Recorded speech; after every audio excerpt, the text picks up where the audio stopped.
Jangmi poni pha incorrect keprani APHLC song pen me thangasai himalong phirangkya mai ingnisi enforcement directorate tum Guwahati long Karbi Anglong Autonomous Council CM Dr. Liram long hanga himalong kahumri dam chot kalira Diphu himalong ta vang nangji pusi ningji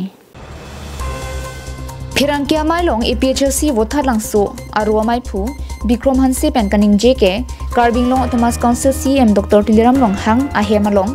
idiatum kahumri dam pupen non malom pinang an birta thek pononglo lasi enforcement directorate tum ahogalam chini pamiji pulote Diphu CM alongsi nang humri nangji pusi ningje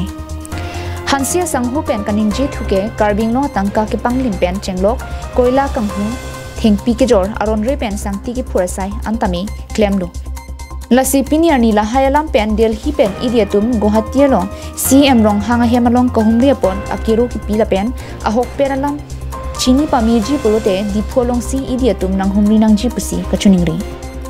$6 aron long ateng pen litum aron ka semarji achong aja kongdo main ming aku thak litum aron ka semarji aja kongdo sita piniani anta council litum claim clear job alang litum mithang pensi illegally la kipur ben jenglok santi ke kang hu ben jenglok alang litung lapang haya sai ke claim pot piniar nian bangke Delhi pen enforcement director mate in the enforcement directorate pen aham phangdo halaso aham phang tu pini asam no an nangkele ro bangke ni tu bang churulo lan chot dagelila asam mate Guwahati ang kang chole lan tum giret ni kali ahoka hak giret reji pulo tamte ladak Diphu mate Karbi Anglong ansi idi tum bang nangi kusin tum johang pon chulo athemai lunda Karbi Anglong tami thek long lo lapen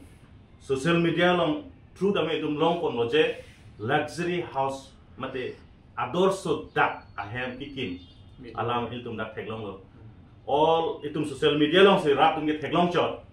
hidai tum dak Diphu ke imek thek lo lage imek naked eye ban sil tum thek long lo dang location long dang lom nangte ilum thek long po lang li kupia hem si ikim lai tum kicingnya tengke 200 crores bukan 200 crores ahem senang lekim lo tapi only interior arlo